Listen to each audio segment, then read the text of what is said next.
Cokie here with this week's version of Wink, what investors need to know now. And guess what I'm not wearing now? Did you miss live this morning? I got a few chuckles from clients and friends. I had on a tactical vest and my 10 millimeter. And they quite liked the parallel of me having on my tactical vest and going out to defend clients and their financial security. So we'll just roll with that. But nonetheless, I've changed out of my 5:30 morning attire. In all seriousness, we're here rounding the bend for this month's version of what investors need to know now and October series of what scares you the most. What has been talked about a lot is clients and investors who feel stuck and paralyzed and don't really want to make a move. And why is that? Well, they're afraid. So they're afraid of many things. We've talked about some of the other items, like being afraid of paying too much in fees, being afraid of making a move and getting underperformance or poor performance from the new advisor or new investment firm. This week, and you can get those recaps in the email blast as well as in the YouTube channel, as well as on alphavest.com in our blog. So grab those as past episodes if you wish. This week we're focusing on trust. And so how can you, and is it possible? What do you think? Is it possible to check a few boxes to actually see if you can trust A, the advisor you're with, or B, someone you're looking to transfer to? And I do think there are definitely ways you can check a few boxes. I don't really speak too fondly of the idea of checking boxes, but guess what? In this realm, if you can check a box and make it easier to know that there's a little more degree of trust that you can have with an advisor, then you should check that box. So the first box you need to check is downloaded the Liberated Investor. You can find it on alphavest.com, hit the resources tab. There's a couple resources in there that you're gonna want for this episode. The first is Liberated Investor. When you go to, it's 13 little pages, gang, and it's easy. I've just got the paper version right here. And there's a couple points in the back. I'm on page 13. There is 14 whopping pages of this ebook, and it's free, and it gives you everything, the 4 things you need to do in order to be a liberated investor, and one of which is build trust, which is what we're talking about today. So how can you be free of conflicts of interest? Also know that, how can you know that your broker or advisor has a clean background with FINRA or with the SEC, the watchdog bodies that govern us from disclosures or lawsuits or bankruptcies or other legal issues that you are going to keep you from trusting or investing with an advisor. That's the information you want to know. I mean, I've had people come to me who have hired nannies or housekeepers with bigger background checks than investors do on their advisors. So you should absolutely check your advisor's record. And by the way, it's super easy with the Liberated Investor download because it's electronic and I have the links all there for you. First and foremost, let's check my record. Let's do it. So alphavest.com resources tab, if you go down, there'll be a button that says FINRA broker check. So that's what you're looking for. So you can click on that. It'll take you straight to my record. What are you looking for when you look at an advisor's background? You're really wanting to see, do they have any disclosures? So a disclosure, and this is interesting because it requires some defining because it's a very stringent standard. In my now 20, I think my LinkedIn service said 19 plus 4, so it's now 23 years. I've actually been in the business 25, so I'm not sure how there's that discrepancy, but whatever. That being said, in that many years of being in the industry, 2 decades, let's just say, I have not had any disclosures, and what that means is not one person has filed a complaint with the SEC or FINRA.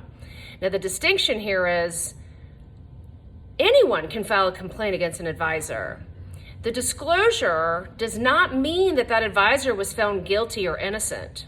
So even if 5 or 10 people or one person had filed a disclosure or filed a claim against me, and they were found wrong and I was found right or innocent, I would still have a disclosure on my record that's accurate.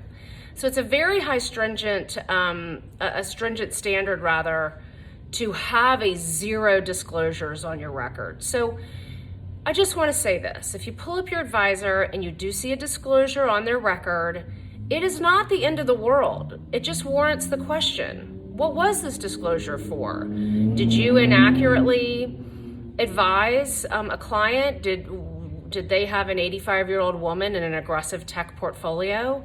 What was the disclosure for?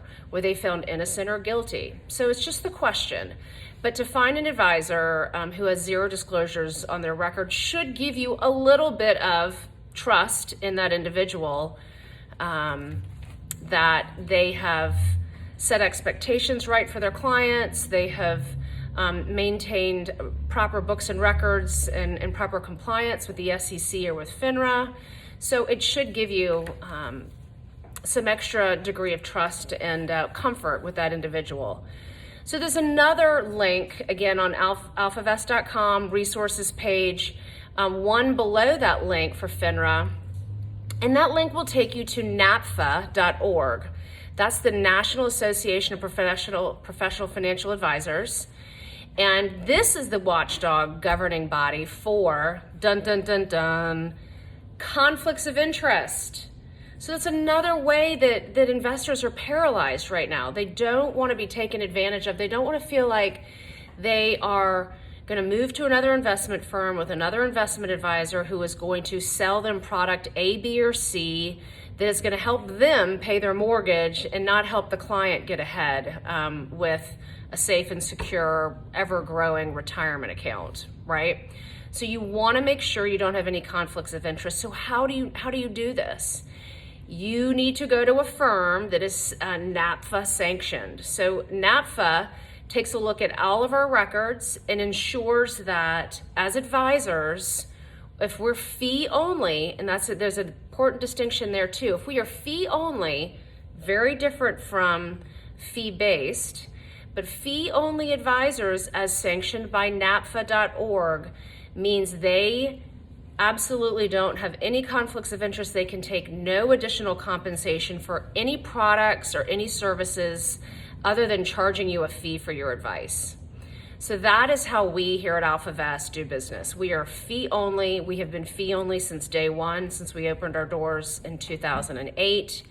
And what that means is when we invest in a mutual fund for a client, that we don't get any extra 12B1 fees, and that mutual fund company is not paying us to invest in that mutual fund for our clients. We are only in that mutual fund because we think it's a good investment for our clients. So that's just a small example of conflicts of interest. And an additional example, and I'm super sensitive to and super insurance averse. As a fee-only advisor and planner, if you were to come to us at AlphaVest and we were to deem that it would be appropriate for you to secure a long-term care insurance policy or a term policy, life insurance policy, we can advise you on that. However, we're going to refer you to someone who will actually purchase the product for you, and they will therefore earn the commission. So we cannot sell you anything that we are going to earn a commission on.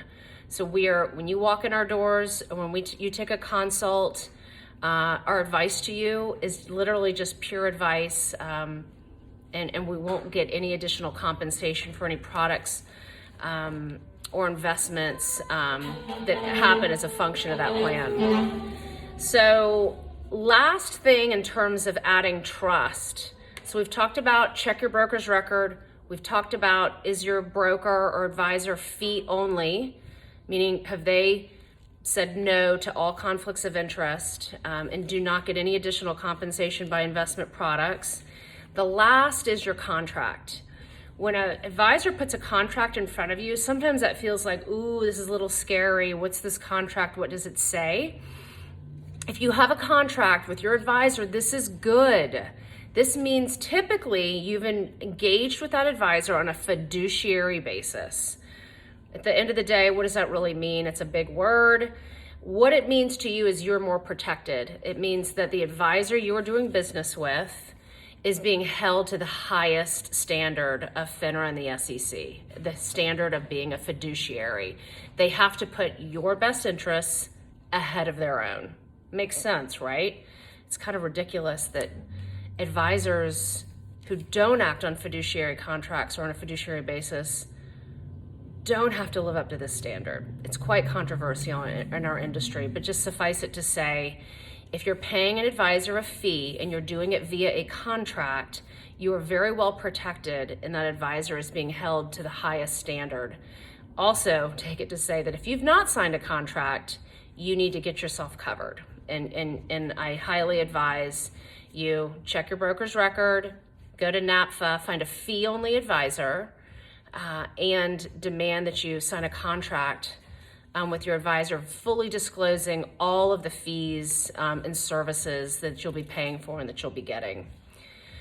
So kind of a big mouthful, but want to make sure that we covered and that you're also following, because if you missed the tactical vest this morning with the Glock, you're going to want to follow us on 411 Live every Monday morning. The replays are also, and this is live on Facebook. You can go to @Cokie Perfect Day and find those feeds there. Further, if you go to alphavest.com, there should be a button on the front page where you can subscribe to our 411 email list, because for information relative to this broadcast as well as 411, we'll have all the hyperlinks, all the information you need to know in a weekly broadcast email. So, we said in that broadcast this morning, just talking about, how fitting, because my book, Perfect Day, with the lion on the front cover, the book Perfect Day, right? Not everyone knows what the working title of Perfect Day was. The working title of Perfect Day was, dun, dun, dun, dun, I managed and financed so I wouldn't get screwed. And I should have led with that in today's post, because today's post is all about not getting screwed. It's about being able to trust the one you're doing business with, making sure that you're paying appropriate and below average fees, getting market or above market performance, and just making sure that you can trust your advisor and that there's no conflicts of interest. So with that, please make sure that you follow us.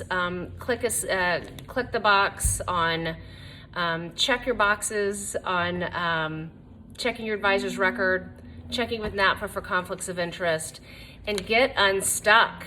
So next month's series in November, we're taking a poll this month, covering what scares investors the most. We don't know what the pivot's going to be. Markets are behaving.